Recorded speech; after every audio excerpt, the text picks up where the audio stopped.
Pemirsa, lantas bagaimana kans Indonesia bisa melaju ke final AFF 2024? Kami berharap bukan hanya masuk final, tapi jadi juara AFF tahun ini. Ya, sebelum kita membahas bagaimana persiapan menuju melawan Vietnam, kita akan membahas dulu bagaimana evaluasi kemarin Indonesia melawan Laos. Bung Isnan, jika kita melihat bagaimana pertandingan Indonesia melawan Laos kemarin, pada gol terakhir Laos kita sama-sama melihat ada gol yang kontroversial ini. Apakah bola itu keluar? Apakah bola itu memang sah masuk menjadi gol? Seperti apa pandangan Anda? Apakah ini artinya VAR yang sudah disediakan ini juga tidak berfungsi? Baik, pertama kita mengomentari soal gol kontroversial. Saya baru saja juga nonton lagi highlight pertandingan Indonesia melawan Laos dengan skor 3-3. Saya melihat itu gol sah ya, karena tidak melewati garis, ya tidak melewati garis, masih dari dalam garis lapangan, dan berapa kali saya juga melihat, dan itu gol sah. Yang paling saya garis bawahi ya adalah lini belakang kita yang perlu diperbaiki oleh Coach Sintayong dan para staf pelatih. Memang kita bermain dengan struktur 3-5-2, di mana kita langsung berhadapan dengan 3 pemain penyerang lawan di awal, dan ini sangat bahaya sekali kalau kita tidak bisa cepat, apalagi gol di awal. Gol pertama Laos itu adalah dari transisi ketika pemain kita membangun serangan, direbut sama pemain Laos, disitulah terjadi celah. Dan bagaimana kita mengantisipasi? Tentu ketika kita menang jumlah, kita harus langsung melakukan pressure yang ketat atau bisa merebut bola. Dan kedua, ketika kita kalah jumlah, kita secepatnya harus profesional foul. Dan ketiga ialah bagaimana cover atau pemain-pemain fullback cepat turun, karena dari formasi 3-5-2 atau 3-4-3 ini fullback sangat jauh dari 3 back. Yang ini yang sangat harus diperhatikan oleh tim pelatih Sintayong dan para stafnya. Baik, Bung Isnan, kita ke Bung Toel melihat ini rekamannya sengaja kami ulang-ulang karena sampai dengan sekarang menuai kontroversi, dianggap gol ketiga yang disahkan oleh wasit ini terkesan wasit Hiroki ini merampok kemenangan. Bung Toel. Kalau gol ketiga bola apakah keluar atau belum, balik ke law of the game aja. Law of the game mengatakan kalau bola sudah sepenuhnya keluar baru dianggap keluar. Sebetulnya poin dari pertandingan itu bukan gol ini. Overall dari pertandingan ini menurut saya memang buruk buat Indonesia. Hasilnya draw. Tapi lawan Laos buat saya, atau kebanyakan mungkin orang yang paham bola, draw lawan Laos itu artinya kalah. Jadi ini draw 3-3 rasanya kalah. Kenapa? Karena seumur-umur, tanya aja Isnan Ali nanti sejak main bola AFF 2000 kan, final juga, finalis Isnan Ali. Laos setiap ketemu kita pasti takut. Kalau enggak 4-5 gol, kita 6-1 gitu loh. Bantai. Selalu jadi lumbung gol bagi pemain kita. Draw terakhir tahun 2012 ketika timnasnya adalah timnas IPL. Sekarang terjadi lagi 12 tahun kemudian ketika timnas kita katanya ditangani oleh pelatih hebat yang paling dipuja-puji seluruh negeri, Sintayong. 3-3. Ketinggalan 2 kali. 1-0 kan, 1-1, 2-1, 2-2 gitu. Baru unggulnya kan 3-2. Jadi ini adalah lawan Laos, penampilan yang menurut saya sih sangat memprihatinkan, draw rasa kalah. Dan Bung Isnan melihat pertandingan yang sebelumnya, draw rasa kalah, ya, terutama adanya kartu merah dari Marcelino. Apa ini juga menjadi suatu hal yang membuat para pemain mentalnya jatuh, Bung Isnan? Sepak bola itu kan tim ya. Jadi saya melihat di sini pertandingan memang Indonesia lagi underperform. Kelihatan para pemain selalu buru-buru mengambil keputusan. Seharusnya karena kita melihat Laos bermain dengan defense-nya 5, harusnya pemain kita sabar untuk bermain hingga ada ruang di situ kita. Terkait dengan kartu merah Marcelino, ya, saya nggak tahu arti apa Marcelino tindakannya seperti itu. Mungkin dia terlalu bersemangat atau mungkin dia frustasi dengan tekanan pemain Laos bisa saja apa aja bisa terjadi. Saya rasa ini tentu kerugian buat tim karena kita ingin menang, kita ingin memenangkan pertandingan, ternyata kita kurang satu pemain. Untung kita bisa draw yang dikatakan sama Bung Towel tadi, draw tapi kita kalah, ya inilah. Mudah-mudahan saya berharap di pertandingan selanjutnya ada perbaikan. Tentunya mungkin dengan pertandingan yang dekat-dekat ini mungkin ada rotasi lagi dari Coach Sintayong. Tapi Bung Isnan, sesungguhnya apa yang dikatakan Bung Toel tadi, rasanya selama ini dalam rekor sejarah ketika melawan Laos kita bisa dikatakan kerap membantai Laos. Tapi dengan skor 3-3 ini menurut Anda apakah memang betul underperform di bawah Sintayong, yang salah di bagian mananya ini? Tapi kan kita bicara, saya memang di era saya waktu itu memang kita sering ya menang banyak dari tim Laos, tapi kita juga nggak bisa karena sepak bola itu kan berkembang. Sekarang banyak analis, bagaimana juga mereka menganalisis pertandingan-pertandingan pertahanan kita. Nah, ini yang harus diwaspadai oleh tim kita karena pemain kita nanti melawan Vietnam levelnya lebih di atas dari Laos. Dan pemainnya lebih cepat-cepat, di mana mereka bisa memanfaatkan kesalahan kita dengan pressure yang tinggi, dan ini harus diperhatikan sama pemain. Saya rasa dengan apa yang disampaikan Bung Towel, ya saya masih menerima, tapi bagaimana sepak bola modern sekarang berkembang dengan banyaknya analisa yang dilakukan oleh lawan, mungkin mereka tahu kelemahan-kelemahan kita juga. Saya rasa seperti itu. Ketua Umum PSSI Erick Thohir menyatakan tidak puas dengan hasil imbang yang telah didapati oleh Indonesia versus Laos, Bung Toel. Nanti kita akan tanyakan sesaat lagi, pemirsa, kami akan kembali. Kita kembali membahas bagaimana persiapan Indonesia melawan Vietnam. Bung Toel, jika tadi saya sudah sampaikan bahwa Ketua Umum PSSI Erick Thohir menyatakan tidak puas dengan hasil imbang ini. Melihat dari sebelumnya, Ketua Umum PSSI juga pernah menyatakan pada saat Indonesia melawan Cina sempat memberikan pendapatnya. Apakah pernyataan dari Erick Thohir ini menjadi pemicu ataupun pecutan bagi timnas Indonesia untuk bangkit dan berhasil meraih poin melawan Vietnam? Ini tidak puas kalimatnya eufemisme yang masih halus kalau menurut saya. Tapi ini alarm keras ini. 3-3 di kandang sendiri, draw 3-3 rasa kalah, di kandang sendiri, di depan supporter sendiri, ini tamparan gitu loh. Jadi buat saya ini alarm. Misalnya dari sudut ketua umum. Apakah ketua umum akan nyaman dengan proyek lolos Piala Dunia ronde 3 Maret nanti? Jika resiko di AFF Desember sampai awal Januari ini ternyata trennya negatif. Itu kan nggak bagus buat campaign menuju kualifikasi Piala Dunia. Jadi catatan saya itu. Maka menurut saya kalimat eufemisme tidak puasnya harus dinaikin levelnya. Jadi kalau dorongan saya, PSSI, Ketua Umum harus lebih tegas kepada Sintayong. Karena support kepada Sintayong itu sangat luar biasa. Sejarah pelatih-pelatih tim nasional menurut saya paling luxury ya Sintayong. Yang dapat sebuah support begitu besar ya Sintayong ini. Tapi bagaimana dia mengelola, membangun timnas, kita nggak lihat sesuatu yang kalau dalam versi saya secara taktikal ini udah limited ini, udah terbatas ini, udah mentok ini. Mainnya begitu-begitu, taktikalnya monoton. Kalau di senior bagus, faktornya udah jelas kelihatan, naturalisasi. Buktinya ketika tanpa naturalisasi kecuali Rafael Strike kemarin lawan Laos kan nggak bisa tuh bikin tim itu excellent, bikin anak-anak excellent. Yang muncul di publik, di media justru adalah menyalahkan Marcelino, menyudutkan kan penampilan terburuk, lalu banyak salah passing gitu. Kan harusnya itu tugasnya. Yang pilih pemain U22 juga dia, gitu kan. Yang pakai alasan regenerasi juga dia. Maksudnya Bung Toel harusnya pasang badan gitu?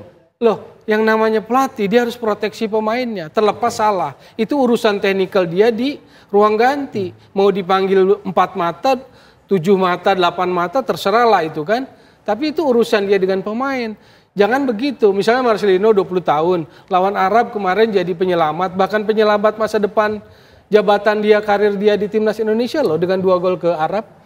Kalau kalah lawan Arab tanpa 2 gol Marcelino, bahaya itu. Kelar alamat, jangan-jangan selesai itu karir STY. Jadi menurut saya satu kali Marcelino begitu disanjung, disebut potensinya seperti Son Heung-min, bahkan kalau menurut saya harusnya cium tangan, tapi besoknya dia hunjamkan ke bawah. Di depan jumpa pers, di publik dia sudutkan bahwa performa Marcelino buruk. Kalau saya lihat sebetulnya Marcelino nggak buruk-buruk amat gitu loh. Dia main dengan standar yang dia punya. Tapi memang di babak pertama saya lihat Sinteyong gusar, dia panggil Marcelino kelihatan agak marah tuh. Instruksi di pinggir lapangan waktu ada jeda cedera atau apa gitu loh. Menurut saya hal seperti itu mungkin secara psikologis, emosional juga bikin gak nyaman Marcelino. Lalu kemudian di babak kedua kan dia ambil keputusan yang salah. Sliding yang keras, kartu kuning lalu dia jadi kartu merah.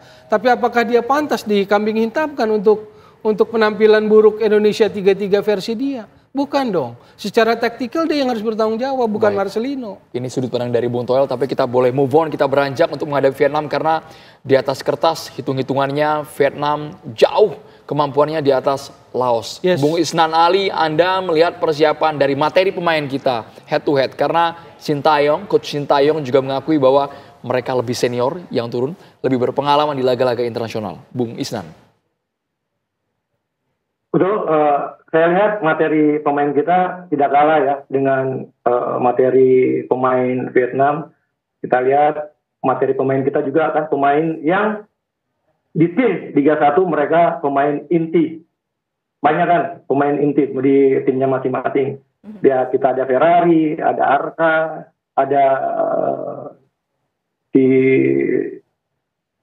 Yo Hoki, ada Kadek, apa semua itu kan pemain yang memang dikasih kesempatan untuk bermain. Tinggal bagaimana Coach Sintayong meramu, meracik tim ini biar permainan penampilan performanya sangat baik dibanding pertandingan sebelumnya. Karena kalau mereka bermain seperti kemarin, tidak tertutup kemungkinan kita bisa bulan-bulanan tim Vietnam. Makanya di perbaikan yang dilakukan Sintayong adalah bagaimana mereka di lini belakang, pemain harus bisa read the game, membaca permainan, tidak mudah hilang bola ketika membangun serangan atau build up, terus bagaimana mengantisipasi bola direct ball yang dilakukan pemain Vietnam, karena kita lihat kemarin ketika Vietnam menang lawan Laos, menang 4-1, itu adalah gol pertama itu adalah direct ball. Nah ini adalah pentingnya pemain belakang untuk selalu siap dan konsentrasi untuk read in the game, membaca permainan. Ketika bagaimana saya kontrol drop, bagaimana saya press, siapa yang cover, karena ketika bermain 3, yang saya bilang 3-5-2, itu jarak antar lininya itu sangat jauh. Bagaimana fullback, pengalaman saya sebagai pemain fullback, ketika menyerang dan bertahan itu kita harus cepat drop, kita harus cepat tutup bagaimana lawan untuk membangun serangan. Prediksi line up, Bung Isnan, ini kami hadirkan bahwa Timnas Indonesia melawan Vietnam ini prediksinya akan menggunakan formasi 3-4-3. Ini artinya di back ataupun di bagian defense ini ada 3 lagi yang terpasang dan 4 untuk di tengah. Apakah seperti yang Anda sebutkan tadi bahwa yang menjadi hal yang harus diperbaiki adalah permasalahan dari pemain belakang? Ini bisa diantisipasi dengan adanya formasi seperti ini?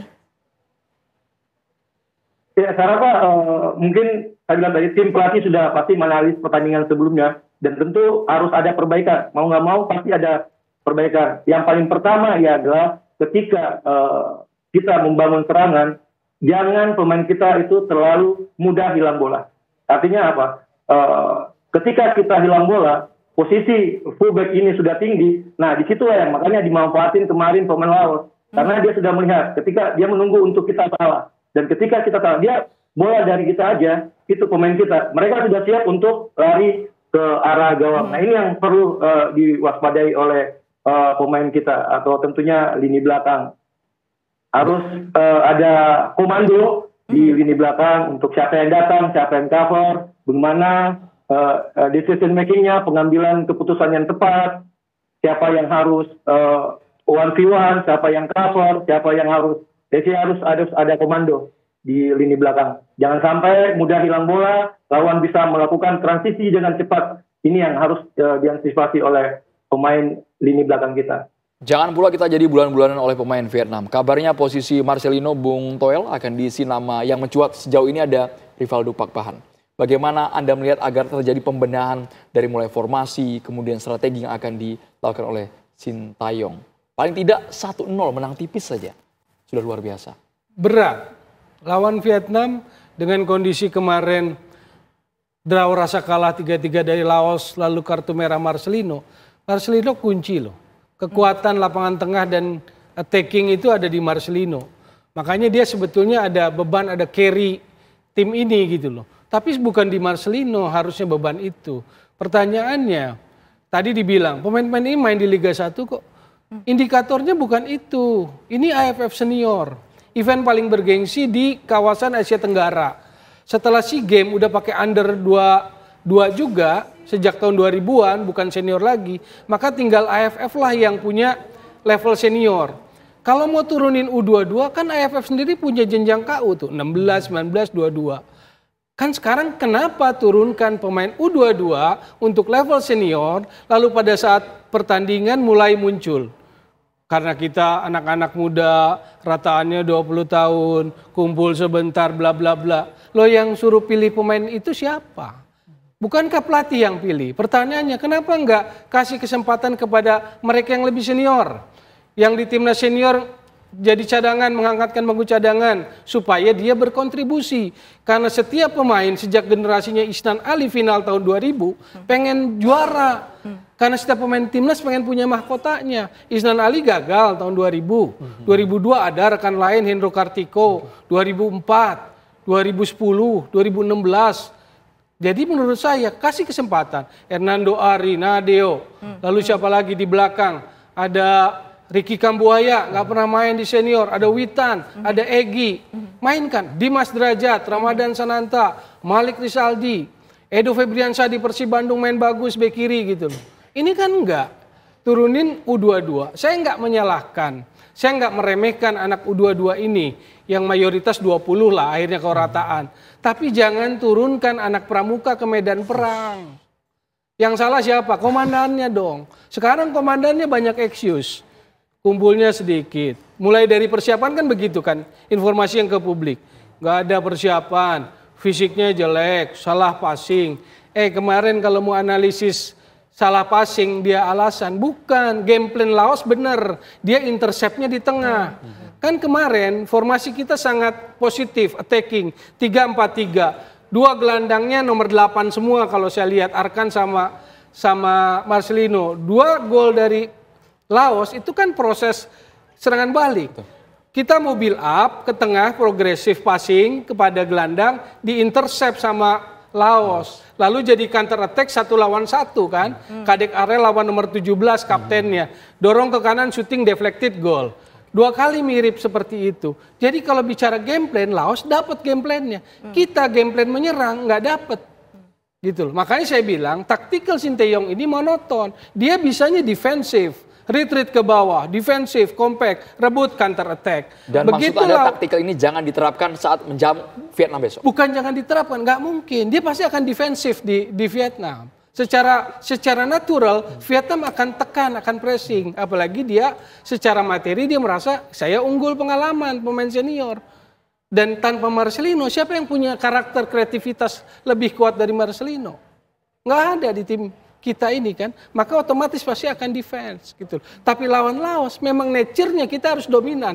Tapi ketika dominan apakah Sintayong bisa bikin gol dari permainan yang dominan? Nggak ada.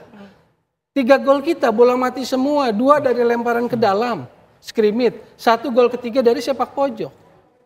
Jadi itu yang saya bilang Sintayong ini monoton. Jadi dalam kapasitas kita menganalisis ini mentok nih gitu loh. Mentok nih taktikalnya gitu loh. Jadi, apa yang dibangun dari timnas kita saya tanya. Ketika pemainnya materi pemain Indonesia semua. Tanpa naturalisasi. Jadi apa yang membuat kalau kita pakai premis, pakai analogi. Apa yang membuat tim nasional kita sejauh ini berjalan cukup progres? Naturalisasi dong.